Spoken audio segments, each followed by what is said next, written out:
ब्रह्मा जी ने सृष्टि बनाई, केवल पैदा कितने लोगों को? केवल 4 लोगों को। 4 ही लोगों से सृष्टि बन गई। आप लोग खुद ही दिमाग लगाएं। इसका मतलब है पूरी की पूरी गप है, सृष्टि ब्रह्मा जी ने नहीं। गलत तो नहीं बता?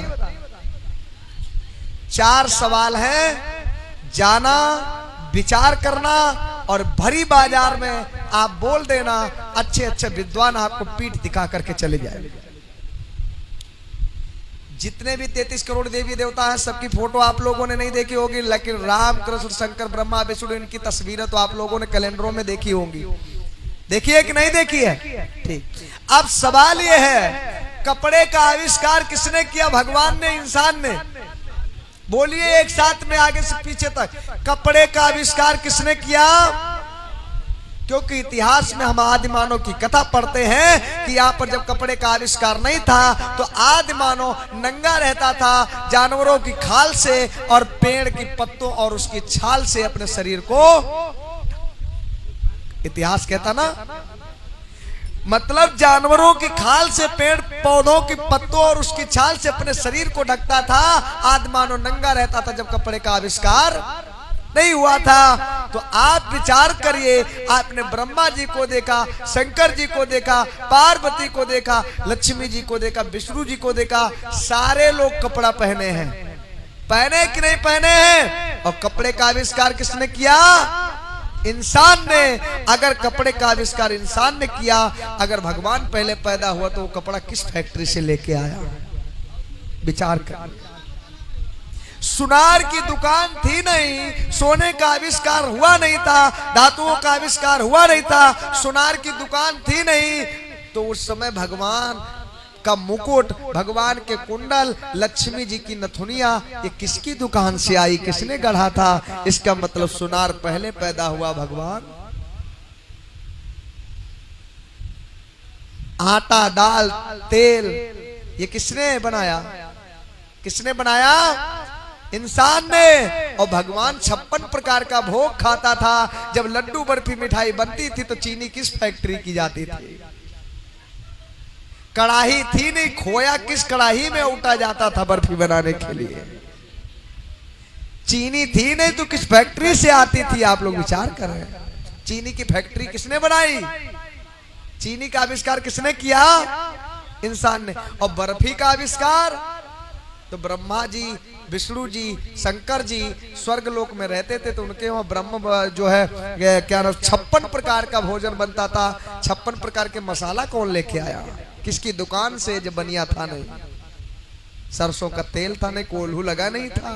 क्योंकि यंत्रों का आविष्कार किसने किया? इंसान ने किया ना।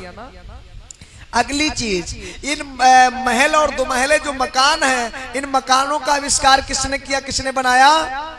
घर मकान किसने बनाए? भगवान ने कि इंसान ने? क्योंकि इतिहास कहता आदि मानव समूह बनाकर, झुंड बनाकर के जंगलों में रहता था। अगर इंसान ने जो है मकानों का आविष्कार किया, घरों का, भवनों का निर्माण इसने किया, आविष्कार इसने किया, तो आपके जो भगवान थे वो महलों में रहते थे, तो उनकी छत डालने कौन जाता था? कौन से मसाला की वो छत बनी थी? सरिया, सीमेंट, गारा, ईंट कहां से आया था? कौन वैज्ञानिक पहले पैदा हुआ? अगली बात, देवताओं की हम बात नहीं कर रहे हैं। देवताओं के राजा जो इंद्र थे, देवताओं के राजा कौन थे? इंद्र। उनके दरबार में नाचने वाली नचनिया, नर्तकी, परियां नाचती थी। उर्वशा, रंभे, मेनका, इसी नाम, ये नाम था। उर्वशी, रंभा, मेनका नाम की परियां उनके वहां नाचती थी। ढोलक बजती थी, नगाड़ा बजता था, हारमोनियम बजती थी, पैरिश बजती थी, घुंघरू भी बांध करके वो नाचती थी। अब विचार करिए, ढोलक बनाने वाला कौन? बजाने वाला कौन? जब देवताओं के राजा इंद्र के दरबार में नृत्य होता था, तो इसका मतलब इंद्र बाद में पैदा हुए और ढोलकिया और नगाड़ा बजाने वाले पहले पैदा हुए। तब तो उनके दरबार में मनोरंजन होता था। जब देवतन के राजा ही नहीं रहे तो देवता कैसे हो सकते हैं? बस मैं इन्हीं बातों के साथ में अपनी वाणी को विराम देता हूं। अगर एक भी बात अगर आपको लगे कि ये झूठ है तो अपने दिमाग से कस के मंथन करना, खो तर्क की कसौटी पे कसना, और जब कसोगे तो सत्य निकलेगा कि क्या सही है क्या गलत है। दूध तो सब पैदा करते हैं, दूध खाना सब जानते हैं, लेकिन दूध के अंदर घी छिपा है सबको नजर नहीं आता। दूध के अंदर ही घी होता है, लेकिन वो सबको नहीं दिखता है। अगर घी प्राप्त करना है तो दूध को जमाना पड़ेगा, और जमाने के बाद में बहुत मेहनत करनी पड़ेगी, मथानी चलानी पड़ेगी, तब घी निकल करके बाहर आएगा। और वो 1000 रुपए किलो बिकेगा, और जहां से घी निकलता है वो 50 रुपए किलो बिकेगा, 1000 रुपए कुंटल बिकेगा। तो ये चीजें हैं, आप लोग समझें और देखें, और अपने समाज में अपने भतीजों को, अपने भाइयों को, अपने बच्चों को ज्यादा से ज्यादा पढ़ाएं। जब अपनी बेटी और बेटा पढ़े लिखे होंगे तो ऑटोमेटिक वो IAS PCS ESP DSP government servant होंगे, कुछ ना कुछ तो जरूर बन जाएंगे। और जब कुछ ना कुछ बन जाएंगे तो आपके परिवार की गरीबी दूर होगी, आपका विकास होगा। जब आपका विकास होगा तो जो आपकी इज्जत नहीं करते वो भी आपकी इज्जत करने लगेंगे। भिखमंगे बने रहे, कांवर चढ़ाते रहे, भंडारा करते रहे, पुण्य करते रहे, व्रत रहते रहे, और घर में छप्पर नहीं है तो कोई तुम्हारी पूजा करने, क्योंकि बाप बड़ा ना भैया आज के समय में सबसे बड़ा। हाँ? बहन कुमारी मायावती चमरिया थी कब? जब गरीब थी, और मुख्यमंत्री बन गई तो कहाँ बन गई चमरिया से? बहन जी सतीश चंद्र मिश्रा जाते थे सबसे पहले पैर छूने लगे। अगर गरीब होती तो कहा उनको बहन जी कहता कोई? बोलिए, कहता कोई? नहीं कहता ना। तो जब बड़ा कोई हो जाता है तो उसकी जाति खत्म हो जाती।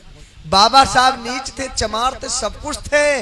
महात्मा गांधी भी कहते थे कि नीच है, वो चमार नहीं महार थे, मैंने भी बताया था। बाबा साहब नीच थे, शूद्र थे, सब कुछ थे। महात्मा गांधी, नेहरू सब जानते थे, लेकिन बाबा साहब के पास जब 32 डिग्रियां हो गई, वो डॉक्टर, मास्टर और बैरिस्टर सब कुछ बन गए, तो नेहरू जी ने सबसे पहले अपनी मौसी की बिटिया उनके संग ब्याह दी। जो बाबा साहब की दूसरी पत्नी थी सविताबाई, वो पंडित जवाहरलाल नेहरू की सगी मौसी की बिटिया थी। वैसे वो नीच थे, और जब वो सक्षम हो गए तो सबसे पहले अपनी बिटिया भी आए दिए। ये समझिए, जब सक्षम हो जाएंगे तो आपकी जाति खत्म हो जाएगी। अगर आप गरीब है तो किसी भी बिरादरी की हो, इज्जत आपकी। ये जमाना है। और सक्षम आप कब होंगे? हवन यज्ञ का भंडारा कांवर ढोने से नहीं। सुबह 2 घंटियां बजती हैं, एक विद्यालय की और एक देवालय की। देवालय मतलब मंदिर की, एक स्कूल की और एक मंदिर की। मंदिर जाओगे भिखारी बनोगे, स्कूल जाओगे अधिकारी बनोगे। अब तुम्हें क्या बनना है? कौन सी घंटी की तरफ भागना है? मंदिर वाली घंटी की तरफ या स्कूल वाली घंटी की तरफ? ये आपके ऊपर निर्भर करता है। जैसा आप चाहें वैसा बन सकते हैं। हम नहीं कहते कि, मैंने अभी बताया था कि तुलसीदास जी ने अपनी रामचरितमानस में लिखा है कि सकल पदार्थ है जगमाही, कर्महीन नर पावत नाही। दुनिया में सब कुछ है, आप प्राप्त करना चाहो तो सब कुछ प्राप्त हो सकता है, लेकिन कब? जब मेहनत करेंगे, परिश्रम करेंगे तब। बोलिए भगवान बुद्ध की।